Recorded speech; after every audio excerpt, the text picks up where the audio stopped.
तो भई आज मैं आपको एक कहानी सुना देता हूँ। ये कहानी मैंने पढ़ी थी, कहाँ पढ़ी मुझे याद नहीं आ रहा है। तो कहानी ऐसी है कि एक राजा था और राजा का एक सफ़ेद घोड़ा था और उसको सबसे ज़्यादा प्रिय वही घोड़ा था। और वो देखने में भी सुंदर था, रंग भी सफ़ेद था।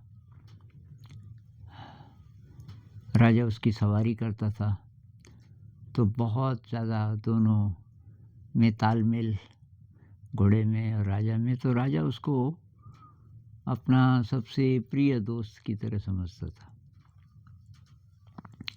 एक दिन वो घोड़ा मर गया। राजा ने खाना पीना बंद कर दिया। तो वज़ीर आए। वज़ीर काफ़ी समझदार थे, थोड़ा बूढ़े। वज़ीर कहने लगे, महाराज ऐसे कैसे काम चलेगा? आप तो राजा हैं, अ, पूरा इतना बड़ा राज्य है, उस पे इतनी जनता है। अब आप एक घोड़े के लिए खाना पीना बंद कर रहे हो। राजा ने कहा, आप नहीं समझोगे, बस मेरे प्राण इसके साथ जुड़े हुए थे। तो वज़ीर ने बोला कि घोड़ा ही तो है, अगर दूसरा मिल जाए तो क्या ऐसा काम मिलेगा? उसने कहा, महाराज हमने ढूंढा नहीं ना, क्या पता मिल जाए। आपको क्या चाहिए? सफ़ेद रंग? कि हाँ, लेकिन इतना ही सुंदर भी कि और कि उस पर सवारी करें तो वो मतलब बहुत तेज़ भी चल सके। और कि हो जाएगा, आप चिंता मत करो। आप ऐसा करो कि ये सिपाही भेजो अलग अलग दिशाओं में, और देखते हैं क्या होता है। तो 2-3 दिन में खबर आई कि है, एक सफ़ेद घोड़ा है और बहुत मशहूर है, और राजा का जो घोड़ा था उससे भी अच्छा है। तो महाराज का दिल खुश हो गया। उन्होंने कहा, अच्छा। तो उसने 4 सिपाहियों को भेजा, बहुत सारे पैसे लेके कि जाओ और वो खरीद के ले आओ।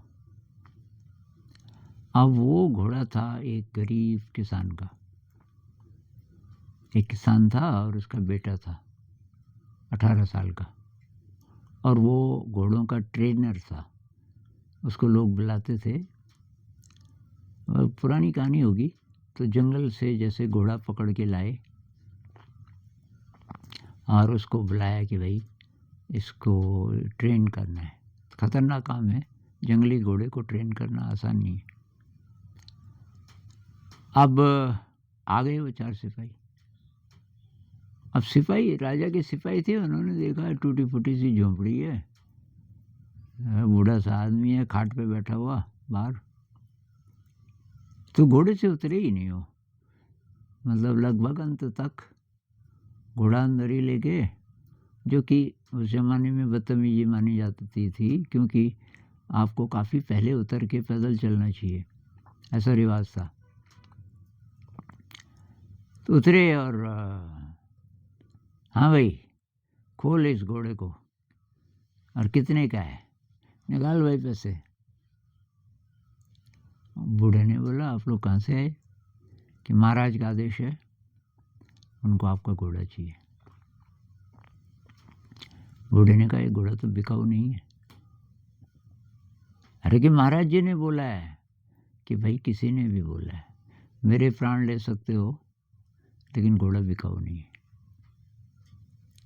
अब राजा बहुत अच्छा इंसान था, तो ये ज़बरदस्ती तो कर नहीं सकते थे। वापस चले गए। पहले इन्होंने प्रलोभन दिया कि यार कितने का घोड़ा होगा तेरा? उस ज़माने में पता नहीं कब की ये कहानी है, तो मान लीजिए कि 5,000 कीमत रही हो। तो ये कहने लगे, तू 50,000 ले ले, तो 1,00,000 ले ले। उसने कहा, नहीं भाई, घोड़ा बिकाऊ नहीं है।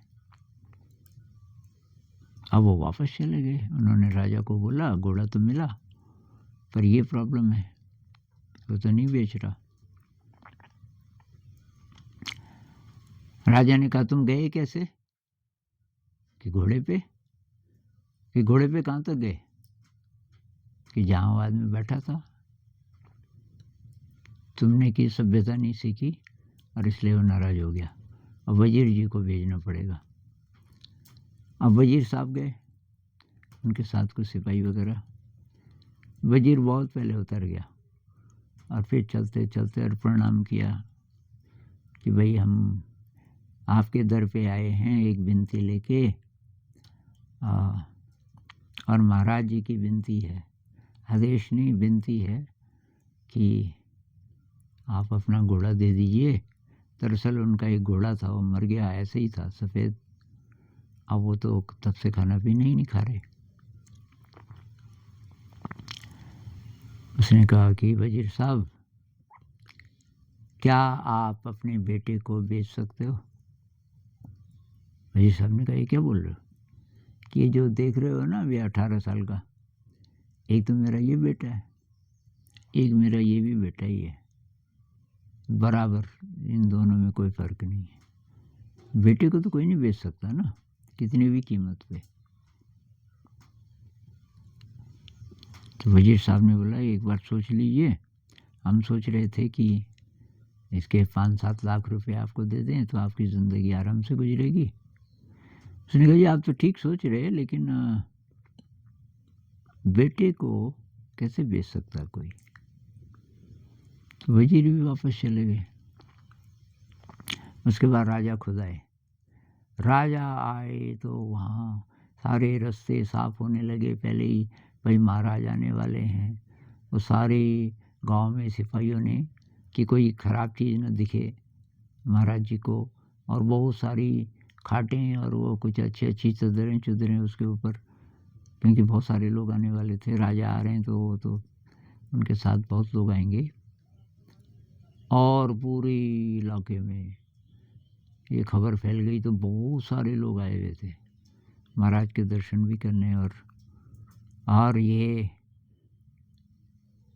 आश्चर्य की बात देखने की, इतना गरीब आदमी किसी भी कीमत पे वो घोड़ा नहीं बेच रहा, ये बात क्या है? महाराज भी बहुत पहले उतर गए, पैदल गए। महाराज जी ने नमस्कार किया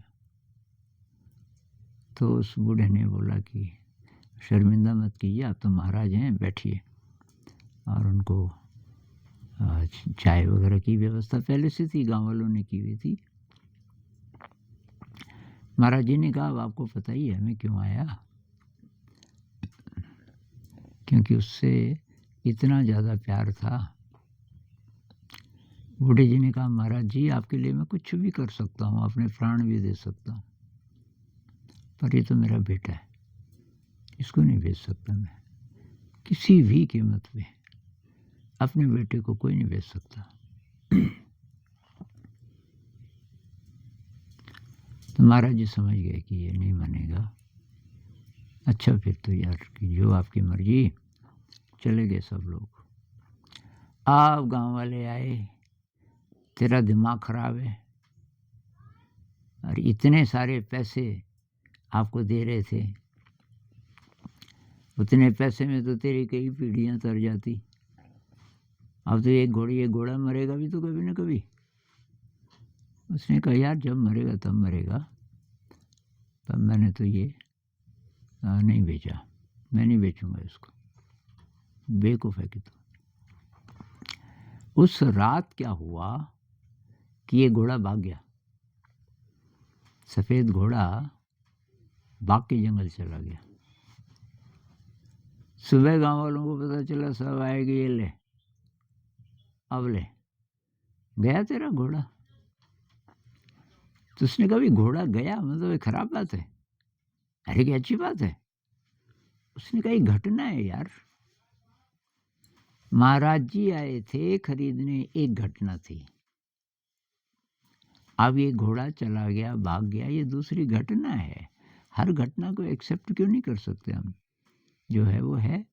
बूढ़े पे कोई फर्क ही नहीं पड़ रहा था। गांव वालों ने कहा इसका दिमाग खराब हो गया।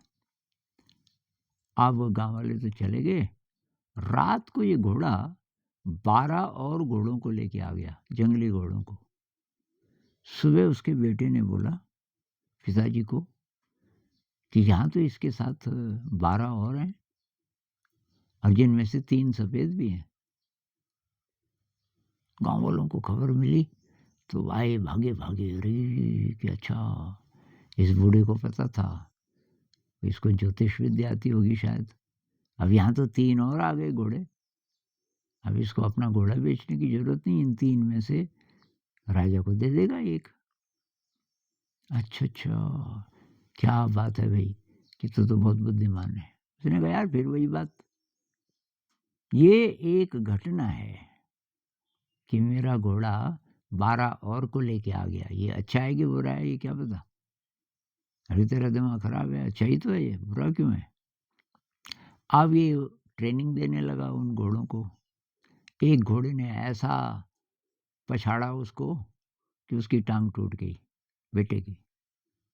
अब गाँव वाले आए, अरे! एक ही तो तेरा बेटा है, उसकी भी टाँग टूट गई, तो अब भागा और अरे उसने कहा भई ऐसा है एक्सेप्ट करो बस, कि यार कैसा पत्थर दिल है, तो तेरे में तो कोई फ़र्क ही नहीं पड़ रहा। लाखों रुपए आए तो रिजेक्ट कर दे रहा है, बेटे की टाँग टूट गई है तेरे में तभी फ़र्क नहीं पड़ रहा। तो उसने कहा जो हो रहा है उसको एक्सेप्ट करो।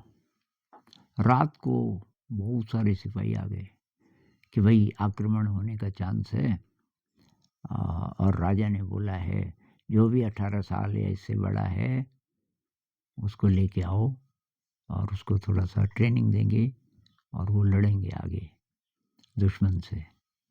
और अब इसको तो छोड़ दिया, इसकी तो टाँग टूट गई थी।